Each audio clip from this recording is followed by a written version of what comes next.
Hi everyone, and welcome to the Coffee Chinwag show today with myself, Jennifer Corcoran. So every day this week, Monday to Friday, from 11 to half 11 UK time, I am chatting to an amazing and inspirational female business owner. And the one thing they all have in common is that they have all completed the LinkedIn Tribe Academy with me, which is an 8-week program for female entrepreneurs who want to learn how to leverage LinkedIn fully and to thrive. So, yesterday, if you tuned in, I was chatting to Dion and we were chatting about the power of branded communications to attract your ideal client. Today, I'm going to be bringing up Pauline to the stage in a little while, and Pauline is an amazing business growth mentor. Tomorrow, Wednesday, I'm going to be chatting to Jane all about imposter syndrome. I know a lot of people have that, especially on LinkedIn. On Thursday, I will be chatting to Rosie about the power of personal branding photography, something I'm super passionate about. And on Friday, we're going to be rounding up with the amazing Priscilla, and we're going to be chatting about mental health and also mental health on LinkedIn. So, if you are joining us here today, if you're watching me now, let me know. I know the comments can be a bit slow on LinkedIn. So if anybody is here, say hi, and we will respond. I'm going to be bringing Pauline up on the stage in a second, and I'm going to be asking her a series of questions about what she does. And of course, you're more than free to ask your own questions in the comments, and we will come back to you. So without further ado, I'm going to bring up the amazing Pauline on the stage. I'm just going to switch off my banner, and here we go. Hi, Pauline. So thanks so much for joining me today for this quick chat on the Coffee Chinwag. I've given you a very short intro. I just want to say to everybody, full transparency, I've got some notes here, and I just want to give her a bit of a bigger intro, and then she can tell us a bit more about who she is and how she got into her line of work. So Pauline specializes in helping business owners and entrepreneurs grow and increase the profits of their businesses. And that's, let's face it, that's what all businesses want, is to increase their profits. And alongside her SME focused consulting work, Pauline is a governor of Morley College, a further education college which is located in London. And she's also an ambassador for Women on Boards. And what Pauline doesn't know about business growth mentoring, it's not worth mentioning. So, Pauline, welcome. And do you want to give us a little bit more of an intro about who you are and how you got into doing what you're doing currently? Thanks very much, Jennifer. And gosh, that is a warm welcome. Welcome to everybody else. So, as Jennifer says, I'm Pauline Egan, and I work with business owners and entrepreneurs to help them grow their business and their profits and actually enable them to get the results that they deserve. Because we're all working really, really hard, but we may not be working smartly. And that's what I do in terms of trying to find out how we can work smartly to grow our businesses and our profits. I look, So you'll hear, oh, sorry. So I was going to say, you'll hear from my accent that, like Jennifer, I too am Irish, but I'm not a Dubliner. I grew up in the west of Ireland, in Castlebar, close to the wild Atlantic Way coastline. And sometimes people get my accent confused with being an American. Don't ask me why, but I always remind them that literally where I come from is the last outpost yeah, before America. So the Americans have our accent rather than I having an American accent. I like that. So how did I get into this business? Well, I left university wanting to market financial services, and I did that for 20 years of my life. I worked with ABN AMRO Bank in Dublin and in Amsterdam, and I also worked with Royal Bank of Canada in Jersey, in the Channel Islands, and here in London. And at RBC, I was really fortunate to be given the opportunity to run a disruptor startup bank within the bank. And what that taught me is that something that I appreciate now throughout my career is that I love mentoring people. I love working with people one to one and helping them grow and imparting my knowledge and finding ways to just flourish. So fast forward to 2013, I left the world of banking and I to pursue a portfolio career because we have two teenagers and I wanted to be a more present parent to our teenagers.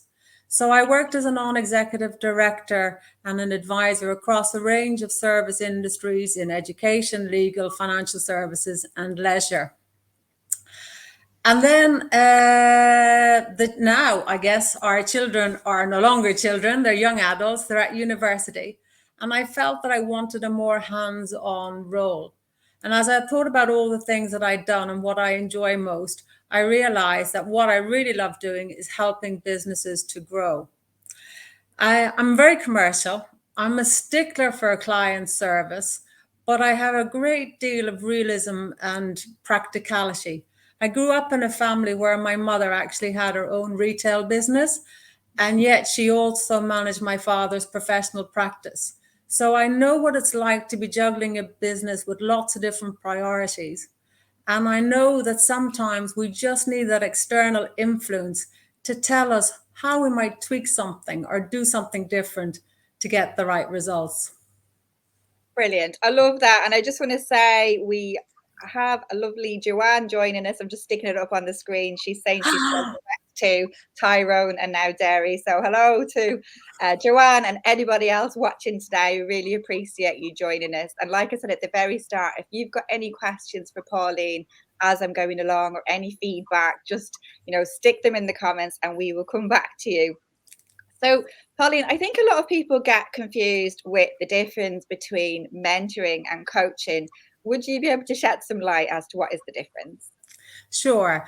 So, as a mentor, I'm helping and guiding people based on my own experience. So, with over 30 years of business experience across multiple sectors, I've come across a lot of different issues.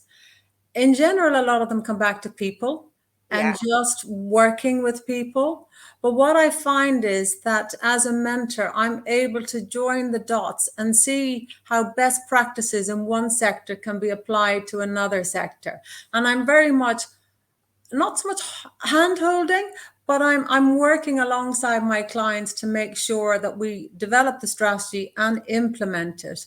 Whereas a coach effectively is working with their client and facilitating their client so that the client comes up with the answer. yeah. I'm actually giving the answer or some insights as to what the answer could actually be and then working to implement it. Yeah, no, I love that. And to be honest, I do the same on LinkedIn. I'm not a qualified coach and I just give that mentoring advice that I've experienced as well. And I loved what you said as your answer to the first question as well about that you give companies that audit, that impartial kind of once over. And I think a lot of people do need that because we can get too stuck in our businesses and we're too close sometimes to what we do to actually see the wood for the trees. So I do think mentoring is such an amazing offering that you have because businesses need that practical support. Coaching, don't get me wrong, it is amazing, but a lot of coaching is like you said, it's getting you to do it off your own steam, whereas a lot of the time we need that implementation and we need that specific critique and audit and do this, do that, do this, do that. So that's amazing. So we've got a few more people joining us now. So hi Manoj. I'm going to jump onto my next question with Pauline, and it's basically, how can you help people to grow their business? And do you have any like examples of businesses that you've helped along the way? So if I was to ask my clients, what do I actually do? There's probably three things that come out again and again. And I'd say the first one is I help my clients to get clarity on their proposition and their target market. Secondly, I'm looking at giving them a structure so that they can make a plan and look to implement that plan. So just a structure in terms of the way you're thinking about how to approach things and how to do it. Yeah. And thirdly, I'd say that I'm very pragmatic and I bring it this sense of realism, understanding what's the low hanging fruit, what's the quick win, what could we do today, tomorrow, next week that will actually generate additional revenue and allow you the time and the resource to then think about reinvesting for the medium to long term, because there's always something that can just be tweaked that Yeah. will generate revenue and profit straight away. I love that. And I love the low hanging fruit, because I think a lot of people just ignore the low hanging fruit and they tend to complicate things. And sometimes there are easy options that you can do quickly to help you get to the next stage. So I love that you're offering that. I love a quick win myself. My business values, the acronym is HACS, and it stands for honesty, accessibility, connection, kindness, and synergy. So maybe it's an Irish thing. Maybe we just like quick wins and getting things done quick. And there's a bit of an overlap between what you said with your three things with the session with Dion yesterday. So starting with that clarity, and we were talking about branded communications and digging deep, because that is where a lot of businesses don't really have the focus, because they haven't dig deep and they don't really have that clarity of message or mission or vision or ideal client or what they're trying to achieve. And likewise, yesterday we did have an overlap as well. And Dion was talking about creating like a branding guide, and you're talking about having a business guide. So it's great to hear this advice again, because I cannot stress to people listening today the importance of that clarity and focus and that solid kind of guide to follow, because otherwise you have a spray and pray approach to everything in your business, and you really need to have somebody like Pauline here today to help you to get that clarity and focus so that you can reach the next stage. So if anyone has any questions today about business growth, if you're a business owner and you're listening and you want to pick Pauline's brain, we're here for the next 20 minutes. Don't be shy. Pauline, I'm just going to quickly flash up a banner on the screen as well. And just say, if you are listening today and you're a female entrepreneur, I have a LinkedIn group called Networking Tips with My Super Networking Tips with My Super Connector. And it's a safe place for you to join if you're a female entrepreneur. Pauline's in the group, so don't be shy. Come along, join the group. It's a way for us to continue the conversation after today. And I can see Geraldine is asking, will this session be recorded? I'll just stick this on the screen. So Geraldine, all LinkedIn Lives, they will show up on my profile after the session ends. I will also share this LinkedIn Live on my company page, which is called My Super Connector. I'll also share it on my YouTube channel, again, called My Super Connector. I will share it in my group. So if you're a female entrepreneur, you're more than welcome to join my group. I will share it in there. And if you need me to DM it to you, reach out, I can copy the link and share it to you. I'll also be sharing it with Pauline after, so Pauline will have a copy. So don't worry, you will get access to this. If you're only kind of jumping in for a minute today and you can't really stay, don't worry. There is a way of getting the recording. So Pauline, could you give us some practical examples of businesses that you've helped so far? Like, is there any like story or journey that you can tell us, as somebody that came to you, where they were at the start and where they are now? absolutely, Jennifer. So I think if you just think back on the last 18 months, we have all gone through so much change. It's been likened to living through a war period. And what we've seen is that some businesses have collapsed and failed. Others have had to reinvent themselves and come up with new business models. And we're seeing also brand new companies, joining our world and having opportunities to do new things. And I think we as individuals have also changed in the last year, and our willingness to actually use services in a different way is very obvious. So if I think about some of the companies I've worked with, they've all been impacted or sparked by COVID in some way or other. So Springboard Future is a daringly different virtual coaching platform. And its whole premise is that by offering executive level coaching online, they can reach middle managers and entrepreneurs of high-tech growth businesses, where previously those people would not have been able to afford getting access to a master coach. And I worked with Neela and Emma, the founders, firstly to help clarify their proposition. And based on that work, they've been able to build partnerships with third-party companies, including Tech Nation, which works with all the fintech startups, and every woman. And the last 6 months has been really focused on brand building. So we're now working on developing more a client acquisition strategy moving forward and developing more partnerships. But what I love about working with Neela and Emma is not only am I mentoring them, but they have an army of freelancers who support them. And I've been working with a number of these freelancers to ensure that they're equipped to be able to implement the tactical plans that we agree. So it's really, really exciting.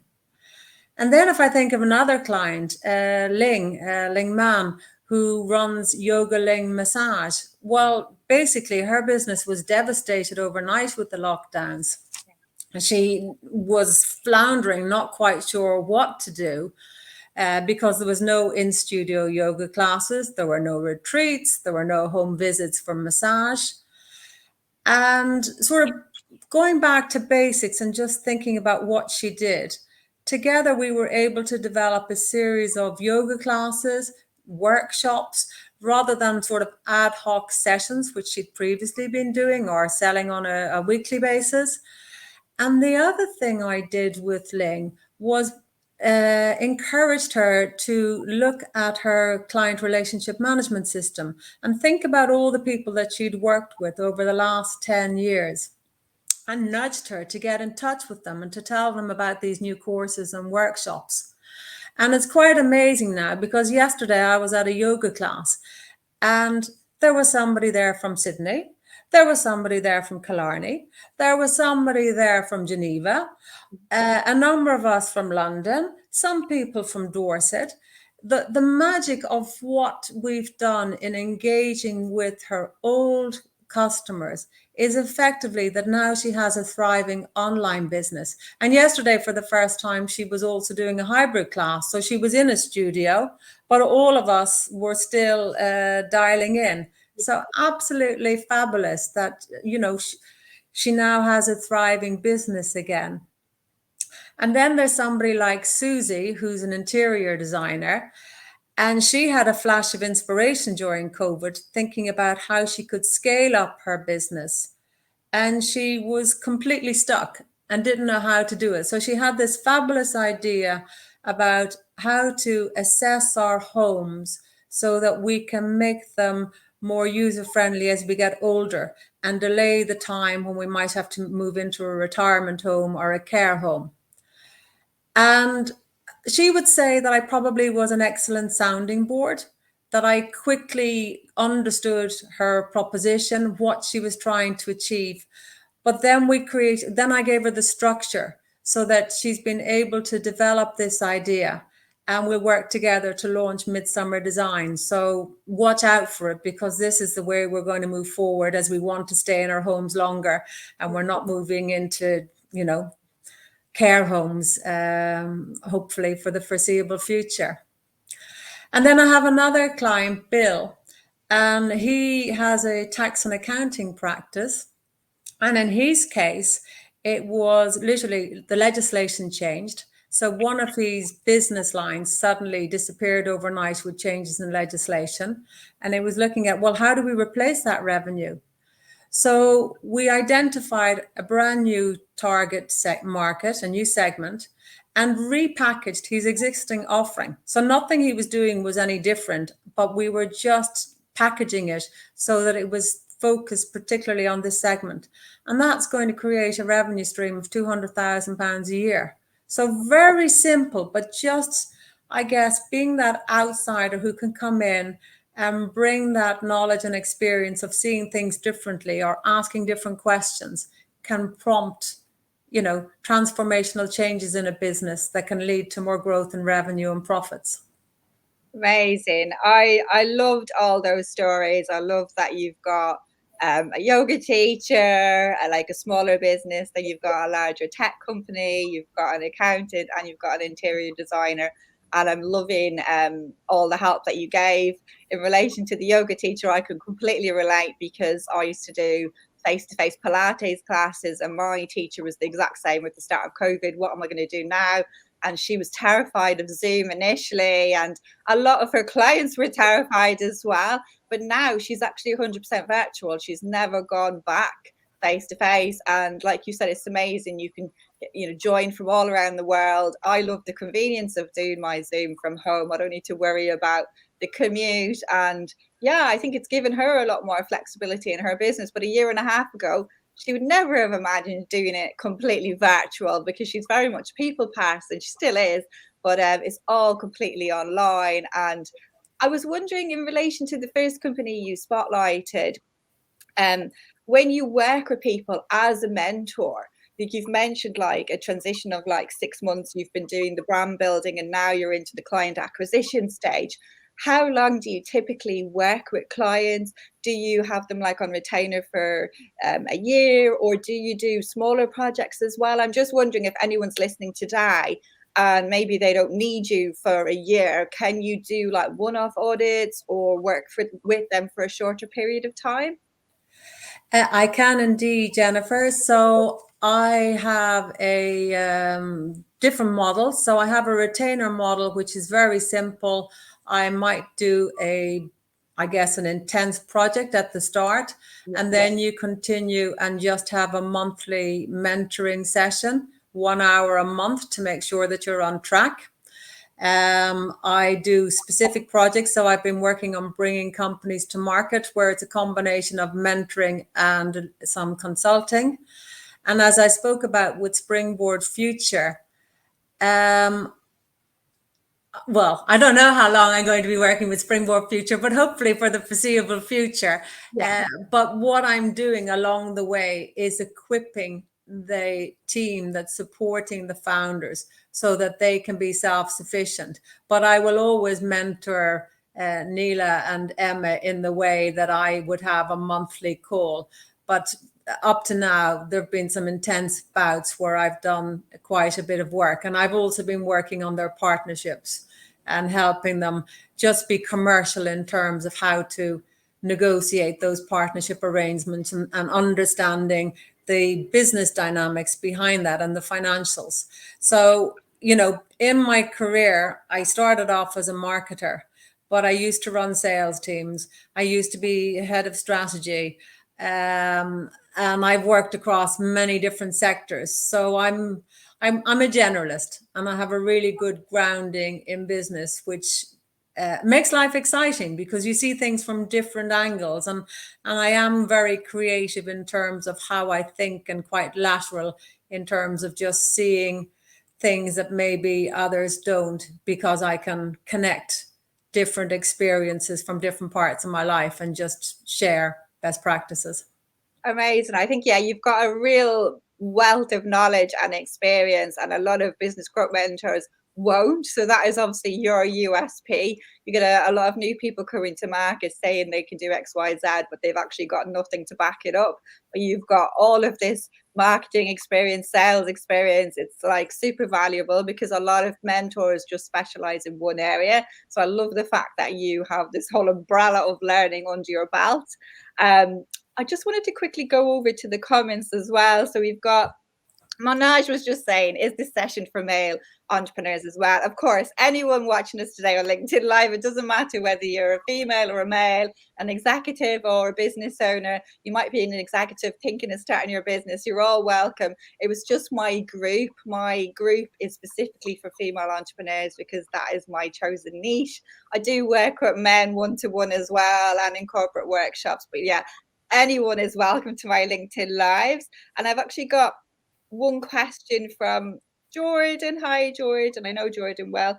Jordan is a pilot, and we connected last year during COVID, when, of course, the pilots were all affected. And Jordan is asking, what is the best way to deal with a huge barrier to progressing with the business? This could be financial or political or external factors. So have you got any advice as to how to get over that kind of barrier or block? I would really want to get a sense, Jordan, of what business you're in. Yeah, tell us a bit more in the comments, Jordan. And I'd want to understand what that barrier is, and is it perceived or is it real? Yeah. And I would want to brainstorm in terms of, well, what are your competitors doing to get around this barrier? Or is it a barrier for other people? And I will be looking to see, what's the workaround, or is there another way of doing things? Because a barrier is just a challenge.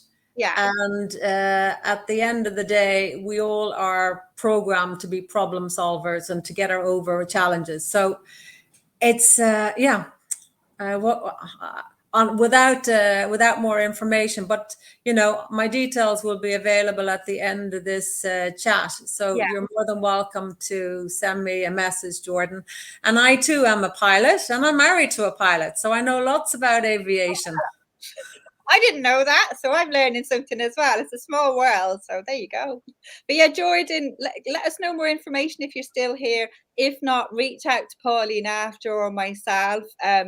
I know personally from people on dealing with people on LinkedIn, they have blocks to progressing, and the main block is financial. And I would just always say, don't make the decision based on where you are today, make the decision based on where you want to be in the future. And I get sometimes it can be scary making that financial investment into something, especially if it's for the first time. I would, if you're stuck currently, something has to change. So, like Pauline said, find that workaround. Maybe you can get funding from somewhere or qualify for a business loan. In the past, I've kind of gambled and betted on myself, really. That's the best way to put it. And I've put coaching, training, mentoring on a 0% credit card. And I believe that when you have actually money invested in something, you've got skin in the game, you will do your damn hardest to make it work, and you will go all in, because you've got that that financial investment. So I would say, always think about where you want to be, not where you are now, because a lot of people get blocked, and clearly if you're stuck, that's where you are now. So I've got another comment here. It's not from Jordan. I'm going to bring up from Geraldine. So I don't know if Geraldine is related. She's an Egan as well. So she's saying, could you work with smaller tourism businesses who, due to COVID, are doing everything themselves and are overwhelmed? Yes, I could. So my sweet spot is working with small and medium-sized businesses. Typically, they could be anything from one person up to maximum 50 people, and they wouldn't be bigger than generating 50 million in profits. But I've worked with startups, and out of acorns come large businesses. So I've worked with a range of businesses with lots of different levels of income or profitability. And really it's back to, is the person willing to change or to learn, and are they focused on growing their business? Because if they're not focused on growing their business, then they're not really the right client for me. Yeah, they need to be committed, and I completely get that. It's the same for me on LinkedIn. There's no point coming to me for LinkedIn advice if you're not going to listen to what I say. And on that note, I just want to say this, you'll be surprised, because she's been amazing, but this is actually Pauline's first LinkedIn live today, and I'm sure you'll all agree listening today, she's absolutely smashing it, and she is a natural, and she should have her own LinkedIn live show. I know you've come across amazing, absolutely like an absolute pro. So I know we're nearly at the time. One quicker question from Geraldine, and then I'll ask just Pauline to give her contact details. So Geraldine saying these smaller businesses don't have budgets for training. Have you got anything to say to that? Like, because we said, like, you don't always work with people on a 12-month retainer. Maybe you could help them initially with a project. So what would you have to say to people with smaller budgets? I have a website with lots of free resources, www.galanagomentoring.com. So I would suggest that in the first instance, they look at the free resources and not be afraid. I have a 5-day sales channel, which has lots of access to good insights and advice and quick strategic and tactical measures that can make an impact. So don't be afraid to do that. And watch my LinkedIn page, because I'm always blogging or writing articles that has good content in terms of things that you can do. And if they want to have a more meaningful conversation, just get in touch with me. Yeah. Yeah. And is your website the best way to get in touch with you, and your LinkedIn, or do you want to shout out your email address or anything? So my email address is Pauline at Gallinago. Gallinago, for those of you who don't know, is a Latin word, and you might see a bird on my logo. It's a snipe. And if I had taken my Dutch husband's surname, I would be a sniper or a snipe catcher. So that's why my business is called Gallinago. So it's Galinago, Pauline at Gallinago.com. Brilliant. And just, we've got the lovely Dion on, who is a fellow member of the LinkedIn Tribe Academy, and she was on yesterday's live. So she said, well done, ladies. Great talk today. And I completely agree.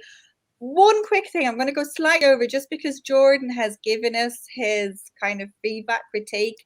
So let's end on this. So Jordan has said, amazing. I run a company trying to push for change in a specific piece of aviation regulation in the UK to get us to the same level that the rest of the world is doing. We are trying to push the DFT for meetings, but we're not getting anywhere. We have a strong team that is eager to discuss the issues, but without a meeting, we will struggle to get progress. The company is non-profit called ECDAA. I would just say, Jordan, definitely get in touch with Pauline and have a chat about how she can help you going forward. Like she said, she's a pilot. She knows all about the aviation industry. So I don't think you'll actually get a better business growth member or mentor than Pauline. She actually understands what you're doing. A lot of business growth mentors wouldn't have a clue about aviation. So that would be my advice. Definitely reach out. Do you have anything to say, Pauline, or do you think Jordan should just get in touch and you can have a longer conversation? Yeah, so I think the answer here, Jordan, is talking to people in the know and trying to connect with people who have influence. But do reach out and I'll see what I can do to help. And to Joanna, I would just like to say, I hope you had some good celebrations in Tyrone 2 weeks ago, because we had a very sad day in London when we lost the match. So Okay, I hope you had some good celebrations with your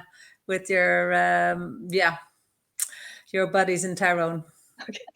Well, listen, on that note, I'm going to wrap it up and say thanks a million, Pauline. You were fantastic. Lots of amazing advice. I love the 4 examples you gave of the businesses. It's great to see that you're helping, like, from individuals, yoga teachers, accountants, interior designers, up to larger tech companies.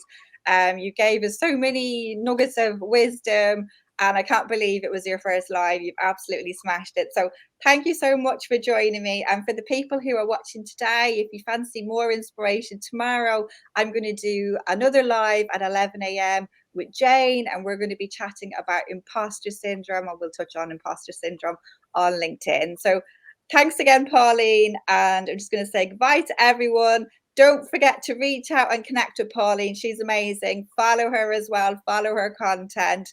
And that's it. So thank you. And yeah, see you all later. Take care. Thank you Bye. very much, Jennifer. And thank you all for listening. Bye-bye. Thanks, Pauline.